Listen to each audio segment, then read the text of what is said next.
তো আপনাকে rain water management এগুলো নিয়ে আমাদের ম্যাসিভ ইন্টারভেনশন আছে।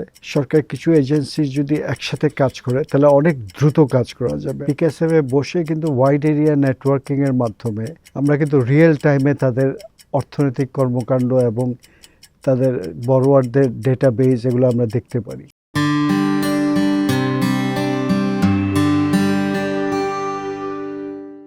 পাঠক, দর্শক, বণিক বার্তার অন্তর্দৃষ্টির আজকের পর্বে আপনাদের সবাইকে স্বাগত জানাচ্ছি। আমি বদরুল আলম।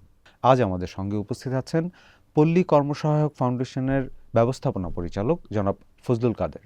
আমরা তার সঙ্গে আলোচনায় যাচ্ছি। স্বাগত বণিক বার্তার আয়োজনে। আপনাকেও ধন্যবাদ। সরকারের যে প্রতিষ্ঠানগুলো এত ব্যর্থ গল্পের মধ্যেও একটা সাফল্যের গল্প, এরকম একটা অর্থায়নকারী প্রতিষ্ঠান, ঋণ প্রদানকারী প্রতিষ্ঠান, কিভাবে এই সাফল্যটা আপনার?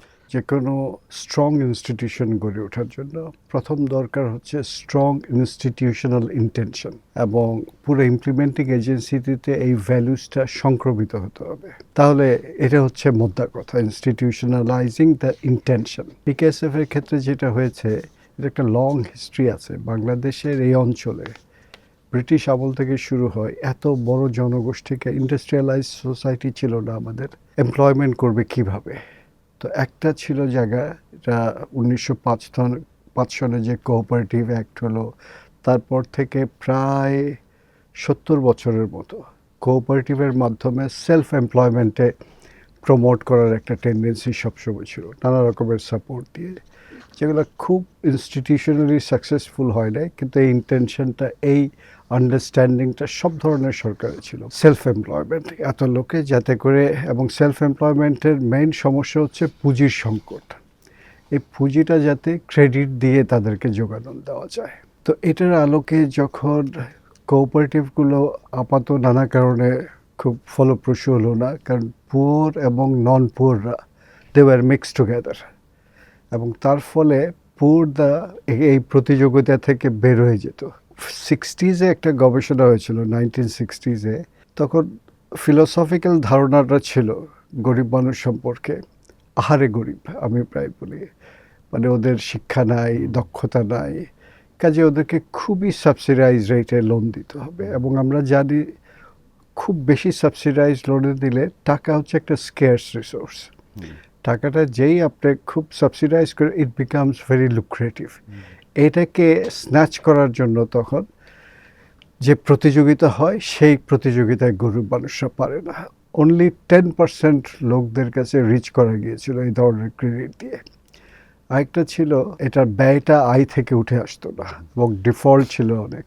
ইনস্টিটিউশনগুলো ছিল, কোঅপারেটিভগুলো মাল্টিপারপাস, আনডাইলিউটেড ফোকাস ছিল না একটা প্রফেশনালি একটা ক্রেডিট প্রোগ্রাম করার জন্য। ফলত এটা এগুলো ব্যর্থ হয়েছিল। যাই হোক, স্বাধীনতার পরে আবার খুব নবোচ্ছ্বাসে, নবোদ্যমে কিছু প্রজেক্ট নেওয়া হয়। তার মধ্যে অ্যাসার্ট একটা প্রজেক্ট আছে, আরডিপি আরেকটা প্রজেক্ট আছে। অ্যাসার্ট প্রজেক্টটা ব্যর্থ হয়, কিন্তু এটার ফেইলার থেকে কিছু শিক্ষা নেওয়া হয়।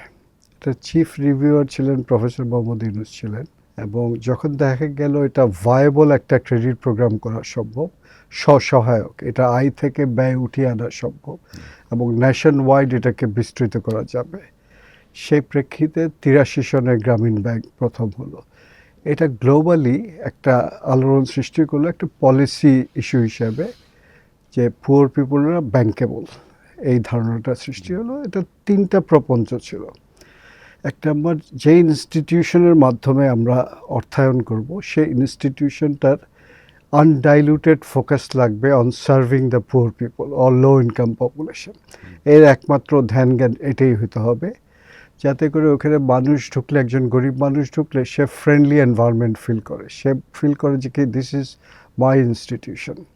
সেকেন্ড হচ্ছে, লোনের প্রাইসটা এমন হতে হবে, সুদের হারটা, যাতে করে এর সব আয় থেকে ব্যয়টা উঠে আসে।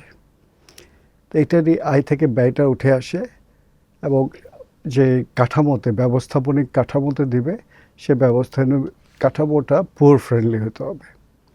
এই 3টা মেইন শিক্ষা নিয়ে গ্রামীণ ব্যাংকের যাত্রা শুরু, এবং 83 সনেই তখন একটা ডায়লগ সৃষ্টি হয় মাল্টিল্যাটারাল এজেন্সি, বিশেষ করে বিশ্ব ব্যাংক এবং বাংলাদেশ সরকারের মধ্যে। এটাকে আরও কিভাবে পরিব্যাপ্ত করা যায়, কারণ একটি ইনস্টিটিউশনের মাধ্যমে তো এত লোকের সেলফ এমপ্লয়মেন্ট ক্রিয়েট করা যাবে না, মনোপলিও বিল্ড হতে পারে এসব কারণে। তো এটা 7 বছর লেগেছে পিকেএসএফ এর ডিসিশন হতে, একটা লম্বা প্রসেসর দিয়েছে। 1990 সনে অনেক আলোচনা করার পরে বিশ্ব ব্যাংকের ধারণাটাকে যে ধারণাটা দিয়েছিল সেটাকে প্রত্যাখ্যান করেই পিকেএসএফ এর জন্ম হয়, সম্পূর্ণ দেশজ একটা ধারণা থেকে। সেটা হচ্ছে আমরা ইনস্টিটিউশন বিল্ড করব, কারণ দারিদ্র বিমোচনের এই ক্রেডিট প্রোগ্রামগুলো যেখানে সেলফ এমপ্লয়মেন্টের জন্য অর্থায়ন করবে, এটাকে যারা এটার প্রতিষ্ঠাতা দেখলেন এটাকে একটা সীমিত সময়ের প্রকল্প হিসাবে এটাকে চালু করা ঠিক হবে না। এটা একটা ইনস্টিটিউশনাল শেপ দিতে হবে যাতে কন্টিনিউয়াসলি করতে, it cannot be a project having limited life cycle. এটা সিদ্ধান্তটা চূড়ান্ত হয় 1989 সনের শেষের দিকে, এবং 1990 সনের এপ্রিল মাসে পিকেএসএফ একটা নট ফর প্রফিট কোম্পানি হিসাবে সরকার প্রতিষ্ঠিত করে। এটার যে মেমোরেন্ডামটা এটাকে খুব ফ্লেক্সিবল রাখা হয় এবং এটাকে কোম্পানি হিসেবে করা হয় যাতে করে পাবলিক অর্গানাইজেশনের কিছু লিমিটেশন থাকে বিশ্বব্যাপী। কাজে এখানে ঠিক অজানা পথে কিভাবে স্কাউটিং করে যে পথটা তৈরি করবে সে চ্যালেঞ্জেসগুলো ছিল। এটা করে 1990 সনে পিকেএসএফ প্রতিষ্ঠিত হয় সম্পূর্ণ দেশজ টাকা দিয়ে। এবং পিকেএসএফ এর সাকসেসফুল হওয়ার কারণ হলো গভর্নমেন্টের এই স্ট্রং পলিসি এনভায়রনমেন্টটা, যে অনুকূল যে নীতিগত যে পরিবেশটা গভর্নমেন্ট সৃষ্টি করে দিল, এবং এর চেয়ারম্যান হিসেবে থাকলেও চেয়ারম্যান এবং majority of the board members হচ্ছে সরকার কর্তৃক সিলেক্টেড। কিন্তু চেয়ারম্যান হতে পারবেন যার হচ্ছে ডেভেলপমেন্ট ফিল্ডে কোনো স্ট্রং ট্র্যাক রেকর্ড আছে, প্লাস উনি কোনো রানিং সিভিল সার্ভেন্ট হতে পারবেন না। পারবেন না। এটাকে এক ধরনের যাতে ন্যারো পলিটিক্যাল কনসিডারেশনে এটা প্রভাবিত না হয়, সেটাই প্রজ্ঞার সাথে সরকার তখন সেই সিদ্ধান্তটা নেয়। এবং পিকেএসএফ শুরু থেকে ইনস্টিটিউশন বিল্ডিং নিয়ে কাজ করলো। এদের বোর্ডে যাদেরকে সিলেকশন করেছে সরকার, তারা ছিলেন খুবই প্রথিতযশা লোকজন, যারা এই ফিল্ডে তাদের কমিটমেন্ট এবং দক্ষতা সুবিদিত। এর পাশাপাশি সরকার এটার যে কোনো এক্সিকিউটিভ ডিসিশন, পলিসি ডিসিশন এগুলো নেওয়ার ভার সম্পূর্ণ বোর্ডের হাতে। সরকার যে অর্থায়ন শুরু করলো, নিয়ম রাখলো যে কি যত রিসোর্সেস নিবে সরকারের মাধ্যমে নেবে, কিন্তু এই রিসোর্সগুলো সরকার দেবে পারফরমেন্স বেসড। কাজে প্রথমে শুরু করলো সরকার খুব অল্প টাকা দিয়ে, সামান্য, আমার যদ্দূর মনে পড়ে ফার্স্ট ট্রান্সে 3,20,00,000 টাকা দিয়েছিল। ধানমন্ডির 27 নম্বর রোডে ছোট্ট একটা ফ্ল্যাট বাড়ি, 3 তলা একটা বিল্ডিংয়ে। এই শুরু। প্রথম 6 বছর পিকেএসএফ কোনো কারো কাছ থেকে টাকা নেয়নি। সরকারের থেকে যে 25 কোটি টাকা এই 6 বছরে আস্তে আস্তে পেয়েছে, এটাই ব্যবহার করে তার পুরো পলিসি ফ্রেমওয়ার্কগুলো কীভাবে এদেরকে অর্থায়ন করতে হয়, এনজিওদেরকে, যেগুলোকে আস্তে আস্তে এখন যেটাকে আমরা এমএফআই বলি, মাইক্রো ফাইন্যান্স ইনস্টিটিউশন, যেগুলো এখন একটা রেগুলেটেড সেক্টর। তো এগুলোতে করার ফলে পিকেএসএফ এগুলো নিজেরা উদ্ভাবন করলো, এইসব পলিসিগুলো কি হবে, তারপরে সিস্টেমগুলো কীভাবে হবে। অর্থাৎ আমরা পিকেএসএফ মাথা ঘামানো শুরু করলো ইনস্টিটিউশনাল ডেভেলপমেন্টের যত রকমের প্রপঞ্চ আছে প্রত্যেকটাতে এদেরকে সাপোর্ট করা। এক কথাই বললে ফাইন্যান্সিংকে করে ফেলে, ইনস্টিটিউশনাল ডেভেলপমেন্টকে ফাইন্যান্সিংয়ের একটা ইন্টিগ্রাল পার্ট হিসেবে নেয়। এবং সেখানে আমরা ডিক্লেয়ার করে দিই পারফরমেন্স স্ট্যান্ডার্ডগুলো, অর্থাৎ ওই সিলেক্টেড এনজিও যাদের পোটেনশিয়াল আছে তারা কি করিলে, কি স্ট্যান্ডার্ডে পারফর্ম করলে পারপেচুয়াল ফাইন্যান্স পিকেএসএফ থেকে পেতে পারে। এটা কোনো অ্যাডহক বেসিসে আমরা দেইনি যে পারপেচুয়ালি যাব। এর উদ্দেশ্য ছিল so that they can emerge as financial institution sustainable. কারণ লোকজন যদি জানে এটা একটা প্রজেক্ট 3 বছরের 4 বছরের, তাহলে ইনস্টিটিউশন বিল্ডিং হবে না। কিন্তু যখন জানবে যে কি আমি পারফর্ম করলে পারপেচুয়াল ফাইন্যান্সের আছে, তাহলে we have a career here, এই প্রফেশনালিজম হওয়া শুরু হবে। তা আমরা নানা রকমের ট্রেনিং দিতাম, অ্যাকাউন্টিং, এমআইএস, লোন ম্যানেজমেন্ট, নানা রকমের যত প্রায় 22টার মতো বিষয়ে। এর সাথে অর্থায়নকে করে নিই আর পারফরমেন্স স্ট্যান্ডার্ড আমরা বলে দিই। এগুলো যদি আপনারা করতে পারেন তাহলে আমরা কন্টিনিউয়াসলি সাপোর্ট। ফলত হলো তারাও দেখলো যে কি তারা যদি পারফর্ম না করে তাহলে তারাও আমাদের থেকে ফাইন্যান্স ডিসকন্টিনিউড পাবে না। এটা করতে করতে এক সময় আমরা সময়ের সাথে সাথে আমরা প্রথমে টার্গেট করতাম রুরাল মডারেট পুয়ারদেরকে। তারপরে আমরা আবিষ্কার করলাম আসলে নিম্ন আয়ের জনগোষ্ঠী কোনো হোমোজেনাস গ্রুপ না, এটা একটা হাইলি হিটারোজেনাস গ্রুপ। এদের জন্য আস্তে আস্তে আমরা ভিন্ন ভিন্ন প্রোগ্রাম শুরু করলাম এবং আমরা দেখলাম ফাইন্যান্স একা কাজ করতে পারে না। ফাইন্যান্স অনেকগুলো জিনিসের যদি একটা কনসার্টেড এফার্ট হয় তাহলে ফাইন্যান্স হচ্ছে খুব নাইসলি কাজ করে। তো আস্তে আস্তে আমরা ক্রেডিটের সাথে নন ক্রেডিট সার্ভিসকে আমরা ইন্টিগ্রেট করা শুরু করলাম এবং 2003 থেকে আমরা টেকনিক্যাল সাপোর্টকে বিভিন্ন রকমের টেকনিক্যাল ভ্যালু চেইন ইন্টারভেনশন থেকে শুরু করে ট্রেনিং, হেলথে, বিভিন্ন রকমের রিস্ক মিটিগেশন, এইসব জিনিসগুলোকে করলাম। এগুলো যেহেতু আমরা ডেভেলপ করেছি পিকেএস এবং যাবতীয় এক্সিকিউটিভ ডিসিশন, পলিসি ডিসিশনের স্বাধীনতা ছিল, তো পিকেএসএফ ইনস্টিটিউশন হিসাবে এগুলোকে ভেহিমেন্টলি অন করে, কারণ এখানে কেউ প্রজেক্ট ইমপ্লিমেন্টিং এজেন্সি না। আমরা বিভিন্ন প্রজেক্ট নেই মাল্টিল্যাটারাল এজেন্সির ফাইন্যান্সিংয়ে থ্রু গভর্নমেন্ট, কিন্তু সেটা নেই আমাদের অব্যাহত কতগুলো প্রোগ্রাম আছে সেগুলোকে স্ট্রেংথেন করার জন্য খুব দেশজ মূল্যবোধের উপরে আমরা। এবং আরেকটা হচ্ছে পিকেএসএফ অ্যাবসলিউটলি কনসালটেন্ট নির্ভর কোনো প্রতিষ্ঠান না। আমরা কোনো বাইরের লোকের বিদেশি পরামর্শ ভিত্তিক চলা প্রতিষ্ঠান না, বরং আমরাই গ্লোবালি শিখিয়েছি বহু দেশে কীভাবে এই প্রোগ্রাম আমরা এক্সপোর্ট করেছি। আইডিয়াটা পিকেএসএফ এর আদলে পাকিস্তানে, ইন্ডিয়াতে, শ্রীলঙ্কা, নেপাল, ইভেন মেক্সিকোতেও, কেনিয়াতে, ফিলিপিন্সে প্রতিষ্ঠান হয়েছে। তো এইটা একটা দিয়েছে আমাদের আত্মবিশ্বাস বাড়িয়েছে। আর আমরা যখন আমরা পারফরমেন্স দেখাতে পেরেছি ওভার দি ইয়ার্স, সরকারও খুব উৎসাহিত হয়ে সমস্ত রকমের সরকার সবাই আমাদেরকে সাপোর্ট দিয়েছে। কারণ হচ্ছে আমরা শুধু দেশের নিম্ন আয়ের সিটিজেনদের জন্য কাজ করি। যিনি সরকারে থাকুক তাদের তো মূল দায়িত্ব হচ্ছে এই নিম্ন আয়ের জনগোষ্ঠীকে উপরে নিয়ে আসার কাজে, এবং আমরা সযত্নে সবসময় এনি কাইন্ড অফ পার্টিজানিয়া থেকে নিজেদেরকে মুক্ত রেখে সবার কাছে গ্রহণযোগ্য হয়েছি। তো এটা হচ্ছে একটা ভালো পাবলিক পলিসি এনভায়রনমেন্ট যেটা পিকেএসএফকে তাদের প্রোগ্রামকে পিকেএসএফের স্টাফ এবং ম্যানেজমেন্ট কর্তৃক ভেহিমেন্টলি এটাকে ওন করার প্রসেসটাকে এটা করেছে, উৎসাহিত করেছে। এই জিনিসটা হচ্ছে পিকেএসএফের সাফল্যের মূল কারণ। ইনস্টিটিউশনাল ইন্টেনশনটা সরকার কখনো আমাদেরকে কোনো নেগেটিভলি ইনফ্লুয়েন্স করেনি, বরং আমাদেরকে উৎসাহিত করেছে।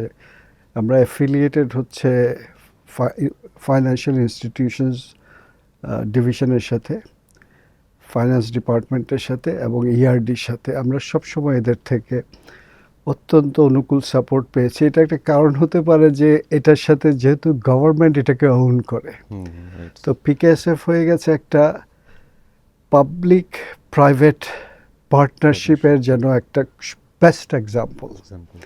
আমরা একটা সবসময় পাবলিক মানি ইউজ করেছি, সরকার আমাদেরকে সাপোর্ট করেছে, এবং আমরা যে বিভিন্ন মাল্টিল্যাটারাল এজেন্সি থেকে লোন নেই, এটা নেই, সরকার তার কিছু অংশ আমাদেরকে কনভিন্সড হলে গ্র্যান্টেও কনভার্ট করে। আর কিছু জিনিস যেগুলো ভ্যালু চেইন ইন্টারভেনশনস, এসবকে ট্রেনিং, এসব নানা বিচিত্র কাজ করি আমরা, সেগুলোতে করে। আর পাশাপাশি হচ্ছে কখনো কোনো সাফোকেটিং দেয়নি, এনভায়রনমেন্ট ক্রিয়েট করে, যেহেতু সমস্ত ডিসিশন পিকেএসএফের বোর্ডই নিতে পারে এবং ম্যানেজমেন্টের এখানে অনেক স্বাধীনতা আছে।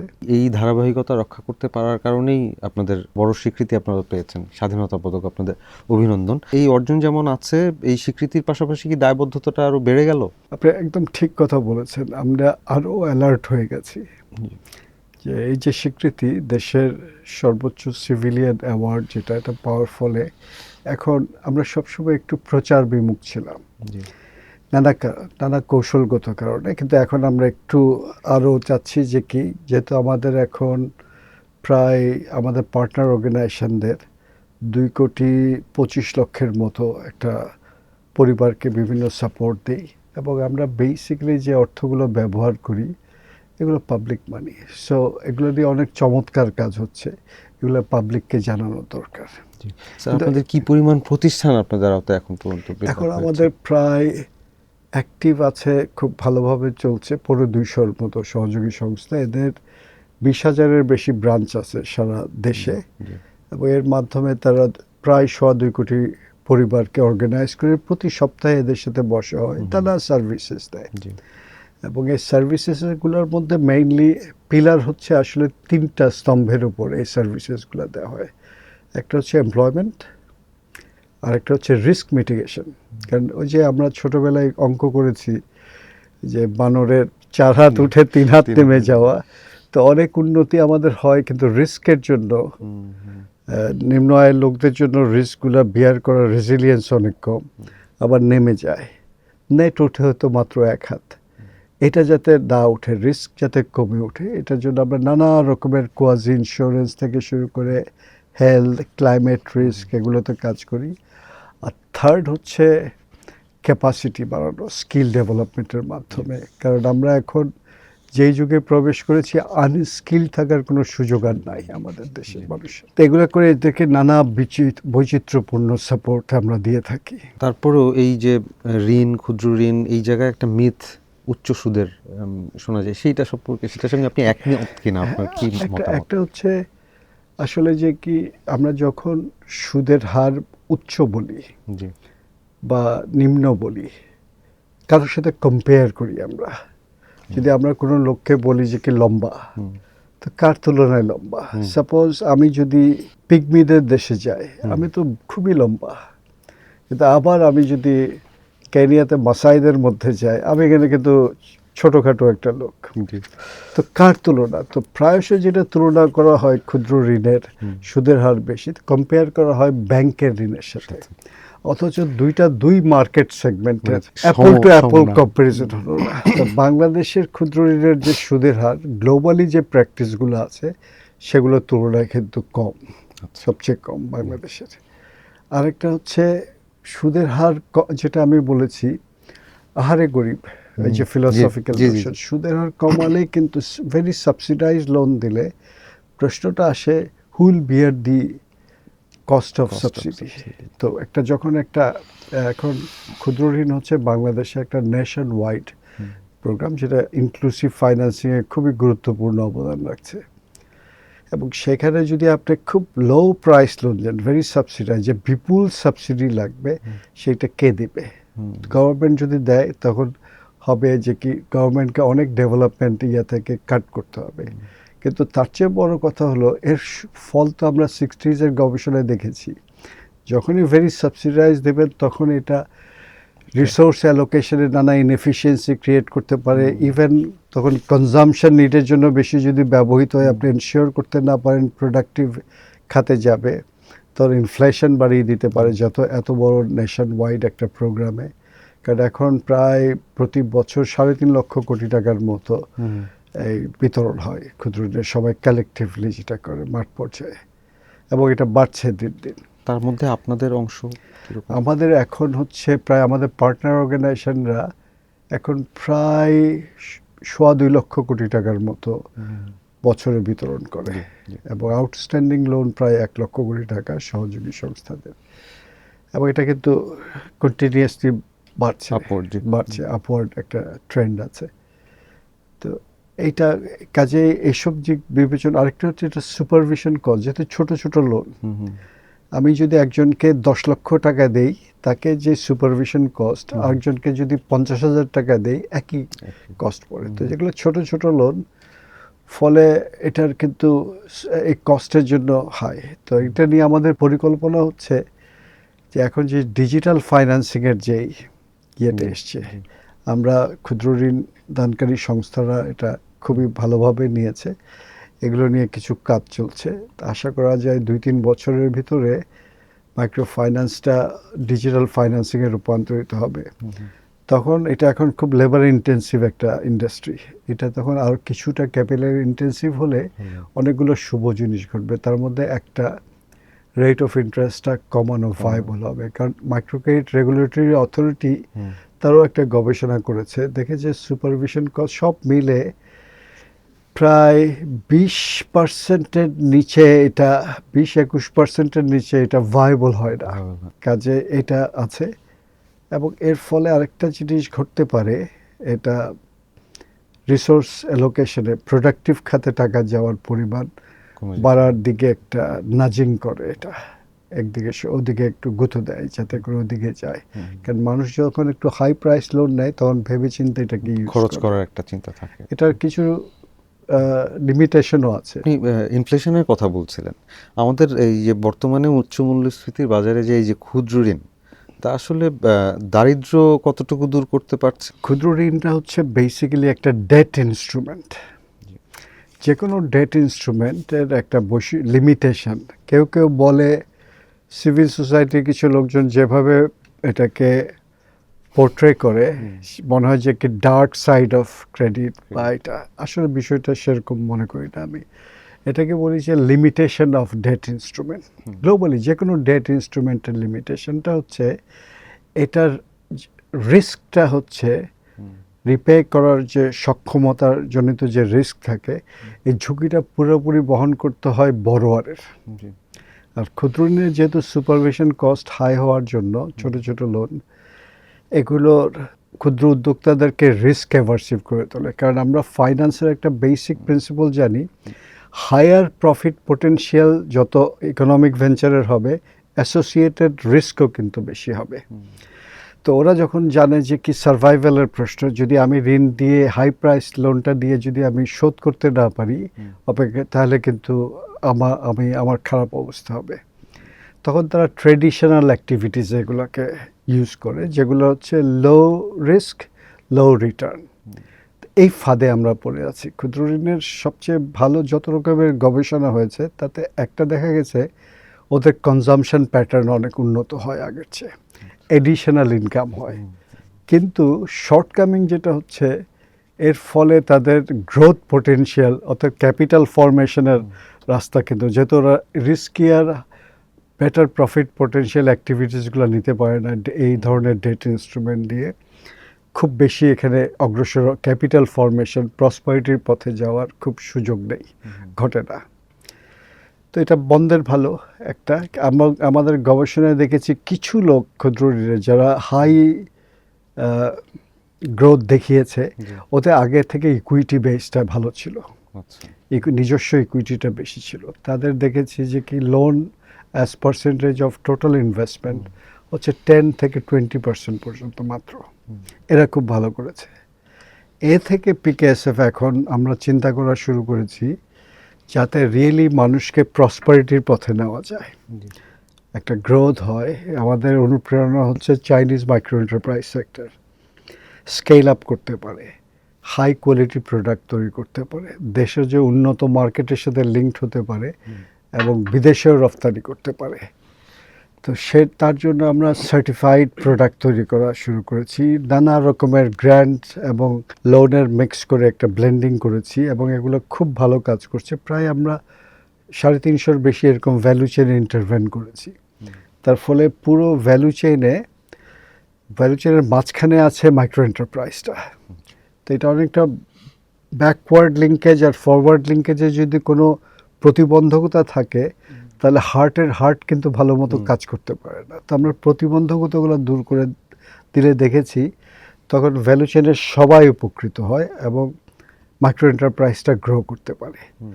কিন্তু লাগবে যেটা, আসলে আমরা এটাকে এখন সামনে পাইলটিং করার জন্য একটা নীতিগত সিদ্ধান্ত নেওয়ার পথে আছি, ব্লেন্ডেড ফাইন্যান্সিং। সেটা হচ্ছে ইকুইটি, ডেট এবং কোয়াজি ইকুইটি, যেগুলোকে বলে লঙ্গার টার্ম লোন, তার সাথে গ্যারান্টি ফাইন্যান্সিং, এবং বিশেষ করে ইন্স্যুরেন্সকে, বিজনেস ফেইলার জড়িত ইন্স্যুরেন্সকে একীভূত করে ইন্টিগ্রেট করে একটা ব্লেন্ডেড ফাইন্যান্সিং অ্যাপ্রোচে যাওয়ার করছি, যাতে করে ওরা একটু অ্যাকসেপ্টেবল যেসব রিস্কিয়ার কিন্তু হাই প্রফিট পোটেনশিয়াল আছে এরকম অ্যাক্টিভিটিসগুলোকে নিতে পারে। তো একদম একজন নতুন যার কাছে ইকুইটি বলতে কিচ্ছু নাই, প্রায় 20-30 লক্ষ ছেলে মেয়ে প্রতি বছর আমাদের শিক্ষিত ছেলে মেয়ে তরুণরা এমপ্লয়মেন্ট মার্কেটে ঢোকে এবং তার মাত্র 10-15% মাত্র হচ্ছে সোকল ফর্মাল সেক্টরে এমপ্লয়েড হয়। আর বাকিদের এদের কোনো ক্রেডিট হিস্ট্রি নাই, ওদেরকে ব্যাংকও দেয় না, ইভেন এমএফআইরাও তাদেরকে টাকা দেয় না। এমএফআইদের টাকাটা আগে তুমি কিছু করে দেখাও, ছোট আকারের দেখাও, দেখি তোমার ইয়ে, তারপরে দিব। এই জন্য আমাদের একটা ছোট start up capital financing, globally কোনো sustainable start up capital financing program কিন্তু নাই। কারণ এখানে মুশকিলটা হচ্ছে দুটো। একটা হচ্ছে যিনি স্টার্ট আপ করতে চান তার আসলে এন্টারপ্রেনিউরিয়াল ক্যাপাবিলিটি কত সেটা অ্যাসেস করার তো কোনো হিস্টোরিক ডেটা নাই আপনার কাছে। মানে ক্রেডিট রিপোর্ট দিয়ে আপনি একটা জাজ করতে পারেন, তার তো কোনো সে কেমন উদ্যোক্তা, কারণ হচ্ছে টাকা পাওয়ার আগে অনেক সুইট টক্স হয় এবং সেটা থেকে করতে পারে না। আরেকটা হয় তার যেহেতু কোনো ক্রেডিট হিস্ট্রিও নাই, সেখানেও আপনার তার ক্রেডিট রেটিংও করতে পারেন না। এই দুটা মুশকিলকে আমরা সলভ করার জন্য আমাদের চিন্তাটা হচ্ছে, একটা হচ্ছে আমাদের ছোট একটা আমরা রান করছি সাস্টেইনেবলি, প্রায় কিন্তু এটা খুব বড় না, 500-600 লোককে ইনভলভ করে। সেটার প্রাথমিকভাবে আমরা দেখছি সফল। এটা অনুপ্রাণিত করেছে আমরা কিছু মডার্ন এআই টেকনোলজি এবং আর্টিফিশিয়াল ইন্টেলিজেন্সের এগুলোকে দিয়ে কতগুলো টুল বের করার চেষ্টা করছি। তার মধ্যে একটা হচ্ছে সাইকোমেট্রিক অ্যানালাইসিস, অর্থাৎ সে প্রথমে কিছু পরীক্ষা দেবে, 15 মিনিট 20 মিনিটে একটা পরীক্ষা দেবে। পরীক্ষা দিলে তার বের করা যায় নাকি তার মাইন্ডসেটটা কেমন, সেটা কি উদ্যোক্তা সুলভ মাইন্ডসেট নাকি। এখন এত বিগ ডেটা অ্যানালাইসিস করে এগুলো এমন পর্যায়ে নেওয়া সম্ভব যাতে করে এইটা প্যাটার্নটা বোঝা যায়। ওই প্রজেক্ট প্রোফাইলটা দিলেই সেটা সে যখন একটা দেবে তখন তাকে একটা পরীক্ষা দিতে হবে 20-25 মিনিটের থেকে, তখন তার মাইন্ডসেটটা বোঝা যাবে ওইটা অ্যানালাইসিস করে তার। এবং এটা 100% গ্যারান্টি দেয় আমাদেরকে, যাদেরকে দিয়ে চেষ্টা করছি তারা এখন পর্যন্ত বলছে এটা 92% অ্যাকিউরেট দেয়। তো আমরা অপেক্ষা করছি এটা যাতে 95%-এ উন্নীত হয় অ্যাটলিস্ট, একটা কনফিডেন্স লেভেল। আপনারা ওটা অ্যাপ্লাই করুন, তখন আমরা হয়তো অ্যাপ্লাই করা শুরু করব। আরেকটা হচ্ছে একই সাথে একই রকম টেকনিক দিয়ে করা যায় যে তার ক্রেডিট ওয়ার্দিনেস কত হবে। কাজে আমরা এখন এই বিগ ডেটা অ্যানালাইসিসের এআই ভিত্তিক এগুলোকে করে আমরা টুল বানানোর চেষ্টা করছি যাতে এই দুটো রিস্ক ম্যানেজমেন্ট করার জন্য আমাদের হাতে কিছু এই দুটো হাতিয়ার থাকে। এখন পর্যন্ত আমরা এরকম কিছু সাফল্যের গল্প আপনার কাছ থেকে জানতে চাই যে ক্ষুদ্র থেকে তারা বড় টেকসই হওয়ার একটা বড় উদাহরণ দেখিয়েছে। আমাদের এরকম বেশ কিছু খুব উৎসাহিত হওয়ার মতো অনেকগুলো উদাহরণ আছে এবং এদের টোটাল সংখ্যা আমার মনে হয় বেশ ভেরি সিগনিফিকেন্ট নাম্বার, কয়েক লক্ষ হতে পারে, 1.5 লাখ 2 লাখ লোকের মতো হতে পারে। টাইনি ইকোনমিক অ্যাক্টিভিটিস থেকে একদম স্কেলড আপ অ্যাক্টিভিটিসে গেছে। আমি একটা উদাহরণ দিই। আমরা যখন শাহজাদপুরে ওই অঞ্চলে সিরাজগঞ্জে গেলাম, ওখানে প্রায় দুধের দাম খুব কম ছিল এবং মেইনলি দুধের ক্রেতা ছিল ঘোষরা, মিষ্টি বানানোর জন্য লাগে, এবং মিষ্টির মার্কেট কোনো যদি ডাউন হতো তখন দুধের দাম খুবই পড়ে যেত। তো আমরা ভাবলাম এটা কি করা যায়, তো ডিমান্ড ফর মিল্ক আমাদেরকে বাড়াইতে হবে। তো বাংলাদেশের মানুষ তো এখনও খুব ঘরে ঘরে দুধ খায়, নেদারল্যান্ডসের মতো এরকম নয়। তো আমরা চিন্তা করলাম যে ডাইভার্সিফাইড প্রোডাক্টস তৈরি করতে হবে, চিজ থেকে শুরু করে নানা কিছু, ঘি এবং আরও নানা কিছু করতে। প্রায় এখন 10-11 রকমের প্রোডাক্ট ওখানে তৈরি করে আমাদের একটা ভ্যালু চেইন ইন্টারভেনশনের ফলে দুধের ক্রেতা বেড়ে গেল। ক্রেতা বেড়ে যাওয়াতে ডিমান্ড ফর মিল্ক বাড়াতে ডেইরি ফার্মাররা উপকৃত হওয়া শুরু করলো, যে ওদের যখন প্রাইসটা বাড়ে তখন তারা কিন্তু তাদের অনেকগুলো সমস্যার ভেটেরিনারি সার্ভিসেস এগুলো নানা কিছু সমস্যা নিজেরাই সমাধান করে নিতে পারে। এটা গেল প্রাইমারি প্রডিউসারদের জন্য। আমি একজন ঘি বিক্রেতার কথা এখন মনে পড়ছে, ও বছরে 1,30,000 টাকার ঘি বিক্রি করতো বছরে। এখন সে মাসে 13 লাখ টাকার ঘি বিক্রি কোন করে। সালের কথা বলছেন? আমি বলছি যে কি বছর 2 আগে এই অবস্থা সৃষ্টি হয়েছে আমাদের ইন্টারভেনশনের ফলে। এখন সেটা 13 লাখ। সে এখন 13 লাখ টাকা ঘি বিক্রি করে। তবে এখানের মধ্যে প্রপঞ্চটা হচ্ছে সে ছেলে কিন্তু মাস্টার্স ডিগ্রি করা, তার এডুকেশন আছে, কোয়ালিটি অফ কিন্তু তার অর্থ সম্পদ ছিল না, কিন্তু এডুকেশন, সো তার ইকুইটি ছিল না, তার এডুকেশন ইকুইটি আমরা যখন ইন্টারভেন করেছি, নানা কিছু শিখিয়েছি, এটা সে কুইকলি রপ্ত করে ফেলেছে এবং মার্কেটিং করে সে শাহজাদপুর থেকে সারা দেশে এখন ঘি রপ্তানি করে, বিভিন্ন সিলেটেও করে, চিটাগাংও করে। মানে রপ্তানি বলতে অভ্যন্তরীণ রপ্তানি। অভ্যন্তরীণ রপ্তানির কথা বলছি, নানা ওই শাহজাদপুর থেকে অন্যান্য জায়গাতে। তো এটাকেও কিন্তু আমরা উৎসাহিত করছি, দেশের যাতে যেই জায়গায় যে জিনিসের কম্পারেটিভ অ্যাডভান্টেজ আছে সেগুলোতে কিছু ন্যাচারাল বিজনেস ক্লাস্টার গড়ে উঠেছে। এই বিজনেস ক্লাস্টারগুলো আমরা সবগুলোকে ম্যাপিং করেছি। তাদের মধ্যে রিয়েল টার্মে এক্সপোর্ট ওরিয়েন্টেডও আছে। তার মধ্যে যেরকম একটা করেছিলাম আমরা প্রথমে মোজারেলা চিজ বানানো ঠাকুরগাঁতে, আমাদের একটা সহযোগী প্রতিষ্ঠান ইএসডিওর মাধ্যমে। তো প্রথম করার পরে ওই ভদ্র মহিলা করার পরে জাপানিজদেরকে আমরা বায়ার হিসেবে পাঠালাম, জাপানিজরা ওখানে গেল, ওদের পছন্দই হলো না। ওই যে চিজটা খাইতে ভালো, বাট যেই পরিবেশে তাদের কোয়ালিটি করো কনসিয়াসনেস, না, যেই পরিবেশে করো এইটা, ওরা তো খুব সেন্সিটিভ ব্যাপার। আর আমরাও দেখলাম যদি জাপানিরা এটা কেনে তাহলে বিশ্বের সবাই কিনবে, ওদের যেহেতু কমপ্লাই, তখন আমরা এটাকে চ্যালেঞ্জ হিসেবে নিলাম।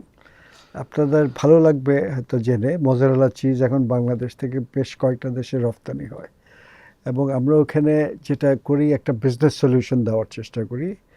ওই মহিলাকে সব এনভায়রনমেন্টাল স্ট্যান্ডার্ড, সার্টিফিকেশনের অন্যান্য যে কমপ্লায়েন্স সব করে ঠাকুরগাঁর মতো একটা জায়গাতে হঠাৎ করে সেই মোজারেলা চিজে গেলে মনে হয় বিদেশি কোনো ইয়েতে চলে এবং এই আসছি। উদ্যোক্তা একজন নারী এবং উনি তার 2 ছেলেকে এমপ্লয় করেছেন সেখানে। উনি বেশ বয়স্কা মহিলা এবং এদের দেখা দেখি তখন অন্যরাও এগিয়ে এসছে। এখন আমাদের কাছে তথ্য অনুযায়ী 54 জন এরকম মোজারেলা চিজ তৈরি করে এবং ঢাকাতে যে পিৎজাগুলো আছে, এটাতে জানেন যে আমরা এগুলো আমদানি করার তো দরকার নেই, আমরাই পারি করতে, এবং এটা পৃথিবীর অনেক দেশে এখন রপ্তানি করা শুরু করেছে। কোন কোন ওয়েস্টার্ন কান্ট্রি এখন কানাডাতে যায়, আমেরিকাতে যায়, আর এরকম কিছু কিছু দেশে যায় এরকম। তো প্রসেসটা শুরু হয়েছে এক্সপোর্টের এবং ট্রেন্ডটা ইনসিগনিফিকেন্ট না। তা এখন আমাদের বেশিরভাগ যায়, বাংলাদেশের যত এসব রপ্তানি হয় বেশিরভাগ যায় ডায়াসপোরা মার্কেটে। নিজস্ব আমরা বাংলাদেশে আমরা চেষ্টা করছি যে ডায়াসপোরা মার্কেটে না, মেইন স্ট্রিম মার্কেটে যাতে যায়, সেগুলোতে যায়, কারণ সেটা অনেক বিশাল। ওটার ব্যাকগ্রাউন্ডগুলো তৈরি করছি, কারণ ওগুলোর কমপ্লায়েন্স ইয়াগুলোকে কাজে আমরা বসছি এসজিএস এর সাথে, আরও নানা রকমের যারা কমপ্লায়েন্সগুলোকে সার্টিফিকেশনগুলো দেয় এদের সাথে বসছি এবং আমাদের ভালো আলোচনা হয়েছে। অনেকগুলো লাগে হচ্ছে ট্রেসিং ফ্যাসিলিটিস লাগবে ইয়াতে, এটা হচ্ছে বড় চ্যালেঞ্জ বাংলাদেশের। তো আমরা ব্লক চেইন বেসড ট্রেসিং করার শুরু করেছি, যে একটা ব্লক চেইনে কাজ করা শুরু করেছি। ব্লক চেইনের টেকনোলজিটা বুঝতে আমাদের কিছু সময় লেগেছে। বাংলাদেশে আমার জানা মতে কেউ উল্লেখযোগ্য এটাতে কাজ করে না, যদিও টেকনোলজিটা নিয়ে অনেক দিন অনেক কথা হচ্ছে। তো এটা আমরা মানে নিজেরা প্রশিক্ষণ নিয়ে বুঝে এখন আমরা এটা শুরু করেছি। ট্রেসিংয়ে ওটা কাজে লাগে, এটা ক্রেডিবিলিটি বাড়িয়ে দেবে বিদেশি ইম্পোর্টারদের, কারণ এখানে তথ্য ডিস্টর্ট করা ইম্পসিবল আর কি, অলমোস্ট ইম্পসিবল। আমরা তো এলডিসি উত্তরণের কথা বলছি, পেছাচ্ছে এরকম বিষয়ও আসছে। তো এলডিসি উত্তরণ যখনই হোক তখন আমাদের এই যে গ্রান্টস, অনুদান, এগুলো তো কমে যাবে। তো সেক্ষেত্রে আপনার পিকেএসএফ এর তহবিলের কোনো বিকল্প উৎসের কথা আমরা ভাবছি আসলে আমরা এখন পিকেএসএফ তো কন্টিনিউয়াসলি বিভিন্ন চেঞ্জেসের সাথে সাথে মার্কেটে যে ডিমান্ডগুলো চেঞ্জ হচ্ছে সেগুলোর সাথে রেসপন্ড করে করে আমরা শুরু করেছিলাম, যে সাথে সেই অবস্থার সাথে এখনকার পিকেএসএফের অনেক পার্থক্য, অনেক কিছুতে আমরা ইন্টারভেন করি সাফল্যের সাথে, এটা ডিমান্ড ড্রিভেন। কিন্তু এখন আমরা যেটা অনুভব করছি, এটা একটা মেটামরফোসিস হওয়ার সুযোগ হয়েছে। এখন চেঞ্জ হয়েছে, এখন আমাদের লার্ভিটা থেকে প্রজাপতিটা বের হওয়া দরকার। তো যে পরিমাণ ইনভেস্টমেন্ট লাগবে, দেখেন মাত্র 2.5 কোটি 3 কোটি মানুষের কাছে এই যে মাইক্রোক্রেডিট আমরা এত করছি, টোটাল অ্যাডভান্সের পরিমাণ আসলে কত? 1,60,70,000 কোটি টাকার মতো। তো ইটস নাথিং আসলে যে 2-3 কোটি 3 কোটি এসেছে, মানে পার হেড যদি আপনি চিন্তা করেন ইটস নাথিং। এটা গ্রোথ বেসড একটা ইয়াকে ইনক্লুসিভ ফাইন্যান্সিং এর মানে জন্য এই এটা স্কোপটা স্ফিয়ারটা আরো অনেক বড়। অনেক বিশাল। একটা উদাহরণ দিলে আপনার কাছে পরিষ্কার হবে, এসক্যাপের ইয়া মতে প্রায় $50 বিলিয়ন মতো ডেফিসিট হচ্ছে আমাদের মাইক্রো এন্টারপ্রাইজ সেক্টরের ইনভেস্টমেন্ট। সেখানে আমরা করতে পারছি মাত্র $2 বিলিয়ন মতো সমতুল্য। তারপরে আরো 25 গুণ বাড়ানোর সুযোগ আছে। তো এই টাকা কে দিবে? এটা সরকারের পক্ষে দেওয়া সম্ভব না, এবং এটা কোনো সরকার বড় করে এনেও দেওয়া সম্ভব না। হার্ড কারেন্সি এটা তো উচিতও নয়। তো এটা আমাদের ইনডেটেডনেস, দেশের যে ডেট সার্ভিসিং ইয়াতে অনেক বাড়িয়ে দেবে, এবং এটা প্রয়োজনও নেই। এটা দিতে পারে money market and capital market. কাজে আমরা সেগুলো যে ব্লেন্ডেড ফাইন্যান্সিং এর কথা বলেছি, সেখানে বন্ড ক্যাপিটাল মার্কেটের সাথে ইন্টিগ্রেশন এসব নানা কিছুর বিষয় জড়িত আছে। জিনিসটা বেশ সফিস্টিকেটেড একটা ফাইন্যান্সিয়াল অ্যারেঞ্জমেন্টে যেতে হবে আমাদেরকে, যাতে করে আমরা আমাদের যে হিউজ রিসোর্সেস আছে মানে ডিপোজিট ইয়াতে, সেটা যাতে ফ্রুটফুলি আমরা ইনক্লুসিভ ইয়ার দিকে যেতে পারি, গ্রোথের দিকে যেতে পারি। আমি একটা উদাহরণ দিই, যে সাউথ কোরিয়া, ওদের সাথে আমাদের অনেক মিল আছে। সাউথ কোরিয়া যে পর্যায় থেকে 70s আমরা এবং সাউথ কোরিয়া মোটামুটি একই স্টেজে ছিলাম। ওদের যে ট্রিমেন্ডাস গ্রোথটা হয়েছে, এর আগে সাউথ কোরিয়া শুরু করেছিল বড় বড় কর্পোরেট বডিগুলোকে দিয়ে ইয়া করবে, যেরকম স্যামসুং, এই সেই নানা রকমের দায়ু টাইউ এসব।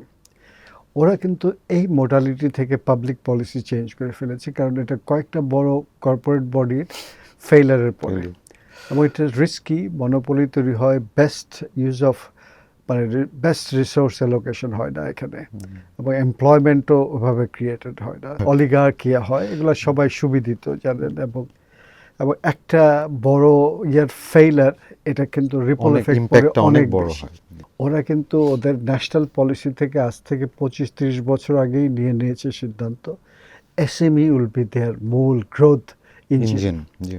এবং ওদের সরকারের একাধিক এজেন্সি, আমি হায়েস্ট দেখেছি 5টা এজেন্সি একসাথে কোঅর্ডিনেটেডভাবে কাজ করে, যে এসএমই সেক্টরকে গ্রো করার জন্য সুন্দর এটা দেখিয়েছে। তা আমি খুব হতাশ হয়ে বললাম, যারা ইয়া থেকে নিয়ে গেছিল, আমাদের দেশে তো আমরা এরকম করতে পারছি না। তো বললো যে কি, এত ফ্রাস্ট্রেটেড হয় না, তোমাদের দেশের মতোই অবস্থা ছিল আমাদের 30 বছর আগে। তোমাদের মতোই আমাদের যে মিনিস্ট্রিগুলো গভর্নমেন্ট টেরিটোরিয়াল ছিল, আমাদের দেশে হাইলি টেরিটোরিয়াল। কোঅর্ডিনেশন করা আমাদের দেশে খুব, এটা ভাঙতেই হবে আমাদেরকে। তো আমরা একটা আশার কথা, পিকেএসএফ আমরা প্রায় 15-16টা প্রতিষ্ঠানের সাথে, সরকারি এজেন্সির সাথে এমওইউ করেছি, একসাথে কাজ করেছি, এবং কতগুলো প্রতিষ্ঠান আমাদেরকে সহায়তা করে, সরকারি এজেন্সি, যেরকম বাড়ি, তারপরে department of agricultural extension, live stock department, এদের থেকে কিন্তু আমরা পরোক্ষভাবে নানা সহায়তা। এলজিডির সাথে আমাদের কিছু এক্সপ্লোর করছি, ওনারাও এসেছিলেন একসাথে কাজ করার জন্য। তো আমাদের এই টেরিটোরিয়াল থাকার মননটা ভাঙ্গার পদধ্বনি শুনতে পাচ্ছি, কিন্তু এটা খুবই দ্রুত করা দরকার। এটা সরকারের সিদ্ধান্ত, এবং আমার মনে যত আলাপ করেছিল, সরকারি এজেন্সিগুলোর ভিতরেও কিন্তু রুলস অফ বিজনেস থাকে, এগুলোতে চেঞ্জ আনতে হবে মিনিস্ট্রিগুলো, যাতে একসাথে কাজ করতে পারে। আপনাদের ক্লাইমেট ফাইন্যান্সের যে বিষয়গুলো নিয়ে আলোচনা করছিলাম, ডিস্যালিনেশনের প্রকল্প বাংলাদেশে আপনারা আনতে যাচ্ছেন, এই প্রজেক্টগুলো নিয়ে একটু। ক্লাইমেটের যে গ্লোবাল ফান্ড আছে এখন 3টা আমার জানা মতে, একটা হলো গ্রিন ক্লাইমেট ফান্ড জিসিএফ, একটা হচ্ছে অ্যাডাপ্টেশন ফান্ড, একটা হচ্ছে রিসেন্টলি হয়েছে লস অ্যান্ড ড্যামেজ ফান্ড। তো এদের অ্যাক্রেডিটেশন পাওয়া ইজ ভেরি ডিফিকাল্ট। বাংলাদেশ থেকে শুধু 2টা এজেন্সি পেয়েছে, পিকেএসএফ আর ইটকল। তো পিকেএসএফ পেয়েছে আসলে গ্র্যান্ট এবং লোন দুটার জন্য, ইটকল এখনও এটা ব্রেক থ্রু করতে পারেনি আমার জানার মতে, শুধু লোনের জন্য পেয়েছে। দেখা যাক, ওরা চেষ্টা করছে। আর আমরা কিন্তু 3টা এজেন্সির অ্যাক্রেডিটেশন পেয়েছি বাংলাদেশ থেকে, এবং জিসিএফ থেকে অলরেডি আমরা বেশ প্রায় কয়েকটা প্রজেক্ট, একাধিক প্রজেক্ট আমাদের শেষ হয়েছে, কতগুলো রানিং হচ্ছে পাচ্ছি। কিছুদিন আগে অ্যাডাপ্টেশন ফান্ড থেকে আরেকটা আমরা ফান্ড পেলাম, এগুলো সব গ্র্যান্ট, ওই যে প্যারিস এগ্রিমেন্টের জি, ফল হিসাবে জি। এগুলো এসছে। তো আমরা মেইনলি 3টা জায়গার উপরে কাজ করি, কারণ ক্লাইমেট চেঞ্জের যে রিস্কটা, এটা কিন্তু পুরো বাংলাদেশের সবাইকে প্রত্যক্ষ পরোক্ষভাবে এফেক্ট করবে করে। নেগেটিভলি। তার মধ্যে সবচেয়ে বেশি এফেক্টেড তো ন্যাচারালি গরিবরাই হয়, জি, গ্রাসরুটসের লোকরা। জি। তো আমরা 3টে এরিয়াতে কাজ, একটা স্যালিনিটি ইন্ট্রুশন এলাকা, জি, দক্ষিণবঙ্গের যে অংশটুকু জানেন আমরা সবাই জানি, আরেকটা হচ্ছে বরেন্দ্র অঞ্চলে যেটা ড্রাউট প্রোন জায়গা, খরা প্রবণ এলাকা, আরেকটা হচ্ছে আমাদের বন্যা প্রবণ এলাকাগুলোতে। 3টা জায়গাতে আমাদের ইন্টারভেনশন শুরু করেছি। বরেন্দ্রতে আমরা যেটা করেছি, অনেকগুলো প্রায় আমরা সিদ্ধান্ত নিয়ে কাজ শুরু হয়ে গেছে। 700 কিলোমিটারের মতো হচ্ছে খাল হবে, যেহেতু আমাদের যখন বর্ষাকাল আসে, এখানে খরার জন্য হয় সয়েলের উপরে একটা মিহি, সয়েলগুলো গুঁড়ো গুঁড়ো হয়ে খুব মিহি হয়ে যায়। তো বৃষ্টি পড়লে এগুলো সিমেন্টের মতো কাজ করে একটা স্তর তৈরি করে, যেটা ছেদ করে পানি কিন্তু মাটির ভিতরে ঢুকতে পারে না। তো এটা এই জন্য পানিটা যেটা বৃষ্টি পড়ে, সেটা রান অফ ওয়াটার লস অনেক বেশি, জমি ধরে রাখতে পারে না, এগুলো নদীতে করে সাগরে চলে যায়। ওই পানিটা ধরে রাখা। পানিটা ধরে রাখা যাতে করে আমার গ্রাউন্ড ওয়াটারটা রিচার্জড হয়, এটা হচ্ছে একটা। তো তার জন্য আমরা যেটা করেছি, খালগুলো পুনর্খনন করে, যাতে বৃষ্টি হলে এই খালের মাধ্যমে বৃষ্টির পানিটা একটা বড় এলাকাতে নেটওয়ার্কে ছড়িয়ে পড়ে। এটা হচ্ছে একটা। প্রায় 1000টার বেশি পুকুর, এগুলো সরকারি পুকুর পড়ে আছিল আজমালি, এবং সবগুলো ভরাট টরাট হয়ে হয়ে গেছে, এগুলোকে খনন করে দেওয়ার কাজ করছি আমরা, পাবলিক ওয়ার্ক। আর আরেকটা হচ্ছে, আমরা কিছু আমাদের টেকনোলজি আছে, বৃষ্টি হলে মাটিতে ফুটো করে দেওয়া, পানিটা পড়লে যাতে পানিটা ডাইরেক্ট মাটির গভীরে যে গ্রাউন্ড ওয়াটারটাকে করতে পারে, রিচার্জ করতে পারে। তো গ্রাউন্ড ওয়াটারটা উপরে উঠে আসলে তখন সেচেরও পরবর্তী হয়, ইত্যাদি ইত্যাদি নানা টেকনোলজি আছে। এছাড়া কাসকেডের মতো করে দেওয়া, বৃষ্টির পানিটা যে বরেন্দ্র অঞ্চলে অলরেডি আগে থেকে একটা করা আছে, এরকম ধাপে ধাপে করা, যাতে বৃষ্টির পানিটা পড়লে বিভিন্ন একটু ডিচ করে দেওয়া, পানিটা জমে থাকতে পারে, তখন এই পানিটা চলে যায় আর কি, মাটির অভ্যন্তরে চলে যেতে পারে। এছাড়া কার্বন সিকোয়েস্ট্রেশনের জন্য আমরা চিন্তা করছি বায়োচার আমরা দিব নাকি, এটা আমরা পরীক্ষা করে দেখছি। ওইটা একটা চারকোলের মতো, ওগুলো দিলে কার্বন, এটা 1000 বছরে পর্যন্ত মাটিতে থেকে যায়। তো কার্বনটা এটা মাটিতে থাকে, আর এগুলো খুব পোরোসিটি আছে, বৃষ্টি পড়লে ওই কার্বনগুলোর ভিতরে ফাঁকে ফাঁকে পানিটা আটকে থাকে, ফলে ফাঙ্গি এবং ভালো ব্যাকটেরিয়াগুলো জন্মানোর সুবিধা হয়, জমিটা উর্বর থাকে এবং জমিটা আর্দ্রতা, আন্ডারগ্রাউন্ড আর্দ্রতা বজায় থাকে। এগুলো আমরা করছি। আর ওইদিকে স্যালিনিটি ইন্ট্রুশন যেখানে হয়েছে, এটা আমরা বেশ আগে থেকে শুরু করেছিলাম। 83টা ডিস্যালিনেশন প্ল্যান্ট আমরা করেছিলাম, তার মধ্যে এখন 54টা ভালো চলছে। I don't want to give any rosy picture, challenges আছে, কারণ এগুলো কে ম্যানেজ করবে আলটিমেটলি। তো কমিউনিটির হাতে ছেড়ে দিলে আমরা দেখেছি কমিউনিটি নানা রকমের চ্যালেঞ্জেসের কারণে এটা ঠিক সব জায়গায় ভালোভাবে ম্যানেজ করতে পারে না। তো আমরা আমাদের পার্টনার অর্গানাইজেশনকে যেগুলোতে ইনভলভ রেখেছি বেশি, সেগুলো ভালোভাবে, অপেক্ষাকৃত ভালোভাবে কাজ করছে। তো এগুলোকে ম্যানেজ করার যেটা আরও বেটার সাস্টেইনেবল একটা পন্থা আমাদেরকে বের করতে হবে। এই ডিস্যালিনেশন প্ল্যান্টগুলোর টেকনোলজিক্যালও কিছু চ্যালেঞ্জ আছে, মেমব্রেনটা যেটা হয় সেগুলোকে ম্যানেজ কিভাবে করবে, সেখানে আরেকটা হচ্ছে পানিটা ডিস্যালিনেট করার পরে যে ব্রাইন ওয়াটারটা থাকে রেসিজুয়াল, ওটা তো লবণের ঘনত্ব বেশি থাকে, এগুলো ফেলবো কোথায়, সেগুলোর চ্যালেঞ্জেস আছে। সেটা যদি আবার জমিতে এমনি পরিবেশে ফেলে দেই, তাহলে তো জমি টমি সব আরও ক্ষতি করবে। তো আপনাকে রেইন ওয়াটার ম্যানেজমেন্ট, এগুলো নিয়ে আমাদের ম্যাসিভ ইন্টারভেনশন আছে, কিন্তু আমরা actually we are in search of A business solution. এটাকে মার্কেট বেসড একটা সলিউশন করতে হবে। একটা ব্যাপক অঞ্চলে কিছু রিমোট এলাকাতে পাবলিক মানির সাবসিডি দিতে হবে, যেটাকে আমি সাবসিডি না বলে বলবো যে কি ইনভেস্টমেন্ট। ওয়াটার ইজ লাইফ, মানুষ ওখানে যাচ্ছে তাই অবস্থা, মানুষ পানি খেতে পায় না। হুম, এবং কিছু কিছু জায়গায় এমন রিমোট জায়গা আছে, ভাত রান্না করলে ভাতের কালার চেঞ্জ হয়ে যায়। এবং এটা এখন এস্টাবলিশড যে কি মহিলাদের ইউটেরাসের সমস্যা হয়, বাচ্চাদের প্রজনন স্বাস্থ্য, এগুলো এখন সায়েন্টিফিক্যালি প্রুভেন এগুলো। কাজেই পিকেএসএফ এর একটা খুব আমরা প্যাশনেটলি আমরা এটা একটা সলিউশন বাইর করার জন্য আরও কিছু এজেন্সির সাথে নিজেরও এটা কাজ করছি। আমরা ছোট একটা ফান্ডও পেয়েছি আমরা রিসেন্টলি, তো এটা নিয়েও কাজ করছি যাতে করে একটা বিজনেস সলিউশন করা যায় এটার জন্য। আর রেইন হারভেস্ট তো রেইন ওয়াটার হারভেস্টিং এটা আমাদের আছে, পানি বৃষ্টির সময় জমিয়ে রাখা, উপরে যে ট্রেডিশনাল রাখে এসব রাখা, তারপরে গ্রাউন্ড ওয়াটার রিচার্জ করার জন্য এখানে ভিতরে যে টিনগুলো এরকম করে ওগুলো করে দেওয়া, ছাদে পড়লে এগুলো যাতে একসাথে করে একটা নলের মাধ্যমে গ্রাউন্ডে যায়, আন্ডারগ্রাউন্ডে যায়, এসব নানা ইন্টারভেনশন আছে।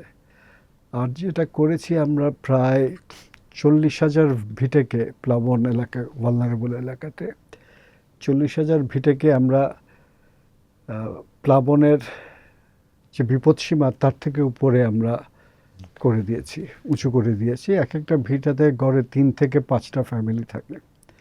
এবং এগুলোকে এমনভাবে করা হয়েছে সারাউন্ডিংয়ে গাছ টাছ নানা কিছু দিয়ে, যাতে মাটিকে কামড়ে থাকতে পারে। আবার যখন মানে ফ্ল্যাশ ফ্লাড আসে, যখন যাতে মাটি ইরোশন করতে না পারে। তা আমরা একটা প্রকল্প করেছিলাম সিসিসিপি 2012-তে, সেটাতে দেখেছি যে কি আমরা একটা ইম্প্যাক্ট ইভ্যালুয়েশন এত বছর পরে করে দেখলাম আমাদের ভিটেগুলো 95%, 6% খুব ভালো আছে। কিছু যেটা হয়েছে সেটা হচ্ছে আমরা যেহেতু সরকারি তথ্য অনুযায়ী কাজ করি, বিপদসীমা যেটা ডিক্লেয়ার করা ছিল তার চেয়ে বেশি বিপদসীমার উপরে উঠে যাওয়াতে তা আমরা এখন সিদ্ধান্ত নিয়েছি ভবিষ্যতে করলে যে বিপদসীমা এটা থেকে আরো বেশ খানিকটা উঁচু করে দিতে হবে। আর সম্প্রতি আমরা জাস্ট 4-5 দিন আগে একটা পেলাম অ্যাসিস্ট্যান্স হাওড় এলাকায় কাজ করার জন্য। ইতিমধ্যে তার আগেও কাজ করেছি হাওড়ে, যাতে যে ওদের একটা খুব ছোট হাওড়ের একটা ইউনিয়ন, বাংলাদেশের অন্যান্য জায়গাতে একটা গ্রাম যেটুকু এলাকা, ওদের একটা ইউনিয়ন সেটুকু জায়গায় থাকে। সাংঘাতিক বস্তির মতো ঘন বস্তি হয়ে থাকে, কারণ ওখানে জমি বর্ষাকালে খুবই দুষ্প্রাপ্য। তো এগুলো চতুর্দিকে বাঁধ দিয়ে দেওয়া যাতে জমির ইরোশন না হয়। তারপরে এক ধরনের গাছ আছে যেটাকে হচ্ছে পানির ধাক্কাটাকে অ্যাবজর্ভ করে, ইকোলজিক্যাল সলিউশন এগুলো করে। আর দক্ষিণবঙ্গে আরেকটা জায়গাতে আমরা করি, রিমোট সব দ্বীপাঞ্চলে এবং হার্ড টু রিচ এলাকাতে রেজিলিয়েন্ট ঘরবাড়ি বানিয়ে দিই। মানুষ অনেক সময় সাইক্লোন শেল্টারে যেতে চায় না, লাইভ স্টক নিয়ে সে যেতে পারে না বলে। আমরা একটা ইকোলজিক্যাল জিনিসটা বিবেচনা রেখেছি, চতুর্দিকে যাতে গাছ থাকে, তার বাড়ির শক অ্যাবজর্ভ করতে পারে, লোকাল ম্যাটেরিয়ালস থাকে, ওর যাতে বাড়িটা সেরকম শক্তপোক্ত হয়, ঝড়ে উড়ে যাবে না, ন্যাচারালি সেজন্য এটা একটা ন্যাচারাল শক ইয়েতে থাকে। এগুলোতে আবার ইনকাম জেনারেটিং অ্যাক্টিভিটিস হয়, এবং তার লাইভ স্টক রাখার জায়গাটাও যাতে সেফ হয়, ঝড়ের ইয়েতে না উড়ে যায়। এরকম প্রায় 4,000-এর মতো আমরা বাড়ি বানিয়ে দিয়েছি, আরও বানাবো। এবং আমরা সম্প্রতি আর্কিটেক্টদের মধ্যে একটা প্রতিযোগিতা করতে চাচ্ছি, এখনো ফাইনাল হয়নি, যাতে ওদেরকেও ইনভলভ করা, যেসব জায়গায় প্রাকৃতিক দুর্যোগের বেশি, অতি গরিবদের জন্য, যাতে করে একটা আর্কিটেকচারাল ডিজাইনটাই এমন হয়, এটা বাসযোগ্য হয় এবং শক্তপোক্ত হয়, এবং এটা স্ট্রাকচারের কারণে উড়িয়ে। বাংলাদেশের গ্রামের আপনারা দেখবেন বেশিরভাগ বাড়িঘর আগের যেগুলো ছিল, ভেন্টিলেশন খুব খারাপ, ভেতরে খুব অন্ধকার পরিবেশ থাকে, এবং এটা ঠিক সুস্বাস্থ্যের জন্য ভালো না বাসাগুলো, এবং চোখের জন্য ভালো না। এগুলোতে কি চেঞ্জ আনা যায়। আর হাউজিং প্রোগ্রামের আওতায় আমরা নন মেট্রোপলিটন এলাকাগুলোতে বিশ্বব্যাংকের একটা অর্থায়ন ছিল, এবং এটাকে আমরা এখন কন্টিনিউয়াস প্রোগ্রাম নিয়েছি, এবং আরেকটাতে এডিবি আমাদেরকে ফাইন্যান্স করার জন্য খুব আগ্রহী, সাকসেসফুল হয়েছে। নন মেট্রোপলিটন এলাকাতে নিম্ন মধ্যবিত্ত নিম্ন আয়ের লোকদের জন্য হাউজিংয়ের ব্যবস্থা করা। এবং আমরা প্রথমে খুব চ্যালেঞ্জ হিসেবে নিয়েছিলাম, কারণ হাউজিং তো ডিরেক্টলি ইনকাম জেনারেট করে না, ওখান থেকে ঋণ মর্টগেজটা সে করতে পারবে কিনা। বাট এটা খুব ভালোভাবে চলছে এবং এটা সুদের হারও অনেক কম, নর্মাল মাইক্রো ক্রেডিটের অর্ধেক। আপনাদের যে অর্থায়নের মডেল, সেইখানে যে আপনাদের ইনভলভমেন্ট, মানে এই নজরদারিগুলো, এই তদারকিগুলো যে যারা বাস্তবায়ন করছে প্রকল্পগুলো, সেই জায়গায় আসলে কতটা বর্তমান সময়ের সঙ্গে যুগোপযোগী, মানে সেটা কতটা স্বচ্ছতার সঙ্গে হতে পারছে, জবাবদিহিতার সঙ্গে হতে পারছে? একটা হচ্ছে এটার জন্য আমরা যেটা করেছি, প্রথমে এই জন্য আমরা নিজেদেরকে ইনস্টিটিউশন বিল্ডিং অর্গানাইজ, মাঠ পর্যায়ে আমাদের প্রতিষ্ঠানগুলোর উপরে আমরা বছরের পর বছর এত বিনিয়োগ করেছি, ওদের ট্রেনিং, ওদের institutional development, institutional capacity enhancement. এখন আমি মাঝে মাঝে আমরাই সারপ্রাইজড হয়ে যাই, আমাদের অনেক পার্টনার অর্গানাইজেশন এসব ম্যানেজমেন্টে ওরা এত সুদক্ষ এবং দেশি বিদেশি এজেন্সিকে তারা যেভাবে করতে পারে। আর আমাদের সাইড থেকে যেটা করেছি, ওদের নিজেদের ইন্টারনাল কন্ট্রোল সিস্টেম আছে, নানা ইনস্টিটিউশনাল অ্যারেঞ্জমেন্ট আছে, প্রাথমিক ওভারসি করার দায়িত্ব তাদের। আর আমরা দুভাবে তাদেরকে করি, তিনভাবে আসলে। একটা হচ্ছে অফসাইট মনিটরিং থাকে আমাদের, রেগুলার প্রতি মাসে তারা আমাদেরকে দিতে হয়, রিপোর্ট দিতে হয়। আরেকটা হচ্ছে পিকেএসএফে বসে কিন্তু ওয়াইড এরিয়া নেটওয়ার্কিংয়ের মাধ্যমে আমরা এই 20,000 ব্রাঞ্চের 97% ব্রাঞ্চ আমরা কিন্তু রিয়েল টাইমে তাদের অর্থনৈতিক কর্মকাণ্ড এবং তাদের বড়োয়ারদের ডেটাবেস এগুলো আমরা দেখতে পারি, আমরা অ্যাক্সেস করতে পারি দেখতে। মানে সেই ধরনের সার্ভার, সেই ধরনের ইকুইপমেন্ট, আমরা সেটা করে নিয়েছি। এটা করতে আমাদের প্রায় 10-12 বছর লেগেছে। বাট এটা এখন পিকেএসএফে বসে you have access to almost 20,000 branches on real time. এগুলো একটা হিউজ এটাকে আমরা এখন জিআইএস বেস সিস্টেমে নিয়ে যাচ্ছি, যাতে করে আপনার 2 কোটি মানুষের যদি সমস্ত ডেটা থাকে, অ্যাপসের মাধ্যমে আপনাকে যত আমরা ট্রান্সপারেন্ট করে দিতে চাই, কারণ এটাও আরেকটা আমাদের কৌশল, একদম ট্রান্সপারেন্ট করে দাও, তাইলে ইন্টারনাল কন্ট্রোলটা ভালো থাকে। এবং আমাদের যেহেতু মনের ভিতরে আর অন্য কিছু নাই, কাজে এটা এবং প্রিয়দেরও, তো সেটা কি, আপনি নরসিংদীতে যাচ্ছেন, আপনি হঠাৎ অ্যাপসটা করে দেখলেন, এই কাছে দেখি ফাতেমা বেগম বলতেছে 3 লাখ টাকা নিছে, এত সেভিংস, দেখি সত্য নাকি, ছবিও আছে। আপনি কারোর সাহায্য ছাড়া গুগল ম্যাপে করে তার বাসায় চলে যেতে পারবেন এবং ওখানে বলে ফাতেমা বেগমকে ছবি দেখে আপনি কি আসলে এত পাইছেন, এত করছেন। একইভাবে আমাদের স্যানিটেশন প্রোগ্রামে এখন আমরা প্রায় 10 লক্ষের মতো হাইজেনিক টয়লেট বানিয়েছি। এটা রিস্ক মিটিগেশনেরই অংশ। এটা বিশ্বব্যাংকের অর্থায়নে চলে, আমাদের নিজস্ব অর্থায়ন আছে, কো ফাইন্যান্সিং। বাংলাদেশের টয়লেটগুলো কিন্তু এটা রিস্কের অংশ, নানা রকমের পীড়া পুষ্টির সাথে জড়িত এটা।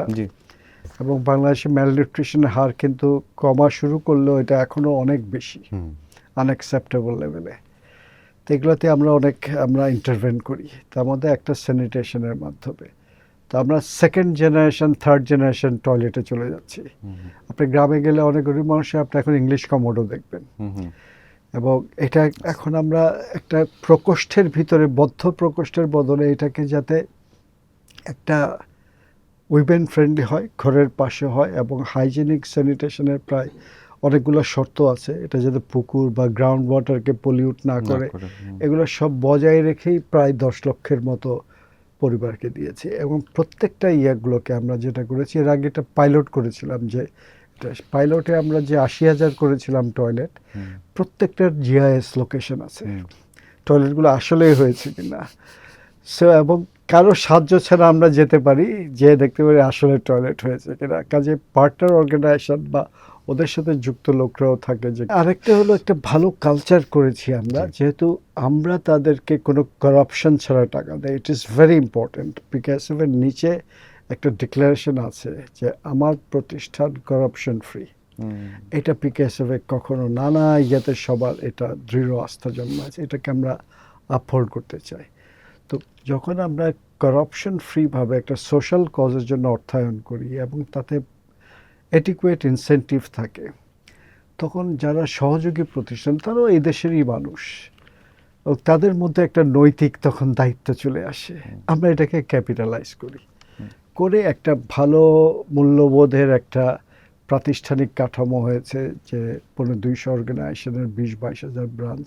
চ্যালেঞ্জেস আছে, কিন্তু to a very significant extent এরা ভ্যালু বেসড অর্গানাইজেশন হয়েছে। এটা শুধু মুখের কথা না, কারণ সিস্টেমটা এরকম, তাদের জন্য এটা ক্যারিয়ারের বিষয়ও, লং টার্ম একটা ক্যারিয়ারের বিষয়। তুমি যদি ঠিক মতো কাজ করো, তোমার এটাকে পেশা হিসাবে নিতে পারো, you have a decent life, এবং ছেলে মেয়ে নিয়ে সুখে থাকো। এই আস্তে আস্তে যত এটা উন্নতি করছে সেদিকে করতে থাকে। এবং আমাদের আরও নানা আছে প্রোগ্রাম, যে ভোকেশনাল ট্রেনিংয়ের এটার জন্য, যাতে করে স্কলারশিপও দিতাম আমরা, যাতে করে ভোকেশনালি ট্রেন্ড হয় ছেলে মেয়েরা। তো একটা প্রোগ্রাম আছে ওস্তাদ শাগরেদ প্রোগ্রাম, এটা খুবই বিশ্ব ব্যাংকের আমাদেরকে জানালো, ওদের নাকি 19টা এখন চলমান এবং এটাতে আরো এডিশনাল ফাইন্যান্সিং হচ্ছে আমাদের। তো বড় একটু অপেক্ষাকৃত বড় প্রোগ্রাম একটা। এটা আমরা যারা সাকসেসফুল উদ্যোক্তা তাদেরকে ওস্তাদ হিসাবে নিয়ে কিছু দিই আমরা, সামান্য কিছু।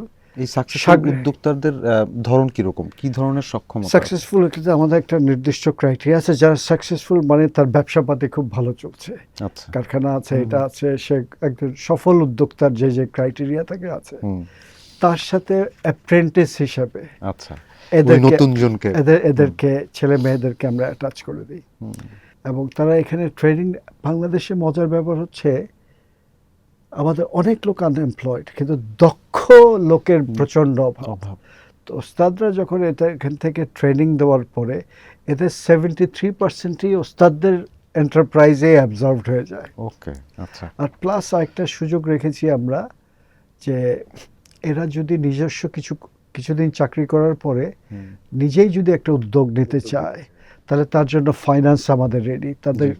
তাদেরকে আমরা একদম আইডেন্টিফাই করে রাখি, এবং ট্রেনিং নেওয়ার পরেও যদি স্টার্ট করতে চায় সেই সুযোগও আছে। আচ্ছা, মানে ঠিক ট্রেনিং নেওয়ার সঙ্গে সঙ্গে সে যদি ইচ্ছা করলে সে করতে পারে। তো আমরা উৎসাহিত করি ট্রেনিং নিয়ে কিছুদিন কাজ করো। এখন পর্যন্ত ওস্তাদ কয়জন আছে আর তাদের আন্ডারে শাগরেদ কয়জন আছে? এখন পর্যন্ত আমাদের হচ্ছে 80,000কে আমরা এটাতে করে ট্রেন করেছি, 80,000কে, এবং ওস্তাদ আছে প্রায় আমাদের প্রায় 15,000-এর মতো। আচ্ছা, বাকিটা। এবং মজার কথা হচ্ছে আমরা একটা বিজনেস সলিউশন হচ্ছে নাকি, আমরা কিছু জায়গায় আমরা টেস্ট করে দেখেছি, আমরা ওখানে আর টাকা দিই না, ওই স্টাইপেন্ডটা ওরাই শিক্ষানবিশ সামান্য ওরাই টাকা দিয়ে, এখন যেরাই ওদের হয়তো 6 মাস সে সাগরেদি করলে তাদের ওস্তাদকে দিতে হবে হয়তো 7-8 হাজার টাকা।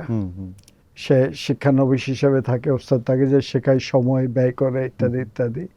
তারপর এটা সিমটম দেখাচ্ছে এটা মার্কেট বেসড একটা সলিউশন হতো। তো এই জন্য আমরা করেছি ওস্তাদরা এগুলো যাতে লার্নিং সেন্টার হিসেবে, জীবন ঘনিষ্ঠ লার্নিং সেন্টার হিসেবে গড়ে ওঠে, এগুলোকেও আমরা জিআইএস দিয়ে করে ফেলেছি, এবং ওস্তাদদের যারা আপডেটেড থাকে যাতে নলেজে, সেটার ব্যবস্থা করছি। আর ওস্তাদদেরকেও আমরা ফাইন্যান্স করি, তো ওস্তাদদেরও একটা অব্লিগেশন আছে। এবং বাংলাদেশের কালচারে আমাদের শিক্ষকরা দেখবেন খুবই, আমাদের দেশের কালচারে পিতৃসুলভ হয় একটু, ছাত্রের জন্য সে পাল্লা অনেক কিছু করতে চায়। তো ওস্তাদরাও সেটাকে খুব, যে ওর শাগরেদ ভালো করলে যেন ওর সন্তান ভালো করলো, ওর মানিজ্যতের ব্যাপার, আমার শিষ্য ও ভালো করতেছে মানে বাবার মতো আর কি, তার হচ্ছে তারই উন্নতি হচ্ছে। তো ওদের মেন্টরিং থাকে, সম্পর্কটা এই পরেই শেষ হয়ে যায় না। আর আরেকটা জিনিস হচ্ছে, সাধারণত দেখবি ইলেকট্রিশিয়ানদের এখানে ছোটবেলা থেকে একটা ছেলেকে বাপ ঢুকে দেয়, চা টিয়া আনে, তারপরে 8-10 বছর পরে ফ্রি খাটায় নেওয়ার পরে প্রথম সার্কিটটা একটু ধরতে দেয়, এটা করে। এবং এগুলোর কোনো সে কাজ শিখলেও অনেক থাকে, ওই যেগুলো যেহেতু সার্টিফিকেট নাই, এটা থাকে। আমরা যেটা করেছি আসলে 6 মাসে এটা শিখতে পারে, এত তার 10-12 বছর থাকার দরকার নেই, 6 মাসে 8 মাসে শিখতে পারে, সেই ব্যবস্থাটা করে পিরিয়ডটা শর্ট হয়ে গেল। আর ওদের জন্য একটা ব্যবস্থা থাকে আরপিএল হচ্ছে বাংলাদেশ কারিগরি বোর্ড থেকে একটা অনুমোদিত জিনিস, রেকগনিশন টু প্রায়র লার্নিং। তারা 7 দিনের একটা কোর্সে যেতে হয়, তারপর সেগুলো টেকনিক্যাল পরিভাষাগুলো সে শিখে, তারপর সে একটা পরীক্ষা দেয়, পরীক্ষাতে পাশ করতে পারলে তখন তাকে ইলেকট্রিশিয়ান হিসাবে যে সার্টিফিকেট দেয় সেটা দিয়ে দেয়। সেটা দিলে তখন সে গ্লোবালিও মেরিট লিস্টে যাক বা ইয়েতে যাক, এটা আমাদের ইয়েতে থাকবে, সার্টিফিকেটের ইয়েতে থাকবে, যেটা বলেছে বাংলাদেশে একটা প্রতিষ্ঠান হয়েছে, এই মুহূর্তে নাম মনে পড়ছে না, তাদের স্কিলের সার্টিফিকেট, স্কিল সার্টিফিকেট থাকে, Bangladesh skill development authority, authority, Bangladesh NSDA, জি এনএসডিএ, জি। সরি এনএসডিএতে সে সার্টিফিকেটের ইয়ে থাকবে, তখন সে যে কোনো জায়গাতে ওরা চেকও করতে পারবে এমপ্লয়ার যে কি আচ্ছা এখানে আছে নাকি।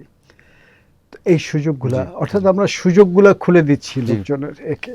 আমার সর্বশেষ যেটা জানতে চাওয়া সেটা হচ্ছে কি যে আসন্ন বাজেট আছে, সেই বাজেটে আপনাদের কোনো চাওয়া পাওয়ার কোনো স্কোপ আছে কিনা? পিকেএসএফ এর এই যে সাফল্য, এইটা টেকসই করতে আরো ভবিষ্যৎকে কি পরিকল্পনা আছে, এই আলোচনাটা দিয়ে আমরা শেষ করি। আমরা এখন যেটা এই বাজেটে আমরা সরকারের কাছ থেকে নিয়মিত কিছু ইনসেনটিভ চাচ্ছি। সরকারের অনেক দিন ধরে, সরকার আগে বিভিন্ন সময় আমাদেরকে কিছু কিছু কন্ডিশনাল গ্র্যান্ট দিয়েছে, অর্থাৎ এই টাকাটা আমরা খরচ করতে পারবো না, এই টাকা গরিব বা নিম্ন আয়ের জনগোষ্ঠীকে মধ্যে ইনভেস্ট করে ওখান থেকে সার্ভিস চার্জ যদি কিছু পাই সেখান থেকে আমরা ইয়ে করতে পারবো, কিন্তু এই টাকাটা ইনট্যাক্ট রাখতে হবে, এই ধরনের কিছু শর্ত ছিল। ইভেন আমরা এটাও রেখেছি, সরকার যদি আমাদেরকে, সরকারের যে রিসোর্স মোবিলাইজেশনের যে চ্যালেঞ্জেস জি। আছে সেই কনটেক্সে সরকার যদি ইভেন আমাদেরকে লোন দেয় অথবা 0% বা সাবসিডাইজ রেট, আমরা যেহেতু সরকারেরই একটা এজেন্সি, তাহলে আমরা সেটাও নিতে রাজি আছি। আরেকটা আমাদের আকাঙ্ক্ষা হচ্ছে বাংলাদেশ ব্যাংক বেসিক্যালি একটা তার লিগ্যাল ম্যান্ডেট হচ্ছে ইনফ্লেশনকে কন্ট্রোল করা, এরকম, কিন্তু বাংলাদেশ এবং আরও মানি মার্কেটের ডিসিপ্লিন ঠিক রাখা, কিন্তু বাংলাদেশ ব্যাংক অনেকগুলো ডেভেলপমেন্ট ফাইন্যান্সিংয়ে ঢুকে পড়েছে, কৃষি ঋণ, এইটা ওইটা, মাইক্রো, এটা অনেক বড় বড় ফান্ড আছে, এগুলোর এফিসিয়েন্সি নিয়ে কিন্তু নানা প্রশ্ন আছে। তো আমরা চাচ্ছি যে কি এগুলোতে বাংলাদেশ ব্যাংকের কোনো আইনগুলি বা অন্য কোনো সীমাবদ্ধতা না থাকলে, এবং সীমাবদ্ধতা যদি থাকেও সেটাকে কাটানো, যাতে করে এগুলো পিকেএসএফ এর মাধ্যমে চ্যানেল করলে এগুলো আরো অনেক ইফেক্টিভলি ইউজড হতে পারবে। আপনাদের এক্সপার্টিসদের মাধ্যমে সেগুলো আমাদের অলরেডি আপনাকে দুবার খরচ করা দরকার নেই, কারণ কৃষি ঋণ দেওয়ার এখন এমএফআইরা বাংলাদেশের কৃষি খাতে প্রকৃত যে অর্থায়নটা হয়, এমএফআইরাই কিন্তু 85% দিয়ে থাকে, 85% বা তার কিছু বেশি। কৃষি কার্ডের মতন বিষয়গুলোতেও তো আপনার সম্পৃক্ত। এগুলো আসলে ট্রান্সফার পেমেন্ট যত প্রোগ্রাম আছে সরকারের, কৃষি কার্ড, এগুলো পিকেএসএফ সরকার চাইলে কিন্তু আমাদের এটা একটা সরকারেরই একটা অনুকূল পলিসি এনভায়রনমেন্টের সুফল হচ্ছে পিকেএসএফ, এইটাকে সরকার ব্যবহার করতে পারে, আমরা কিন্তু রেডি আর কি। তাহলে আর ইফেক্টিভলি সরকারের কস্ট আবার সিলেকশন এটা সেটা ইয়ে হয়ে যায়, আর আমরা হচ্ছে খুব ট্রান্সপারেন্টলি সরকারকে এগুলো রিপোর্ট করতে পারি, সরকার হচ্ছে চেক করে দেখবে যে এগুলো ঠিক আছে নাকি। কিন্তু সরকার নিজের নানা রকমের যারা ঠিক এটাতে কম্পারেটিভ অ্যাডভান্টেজ যেসব এজেন্সির নাই, তাদেরকে দিয়ে এডিশনাল বিভিন্ন কস্ট ইনকার করার তো প্রয়োজন দেখি না। আপনাকে অসংখ্য ধন্যবাদ বণিক বার্তাকে সময় দেওয়ার জন্য। অনেক ধন্যবাদ আপনাদের।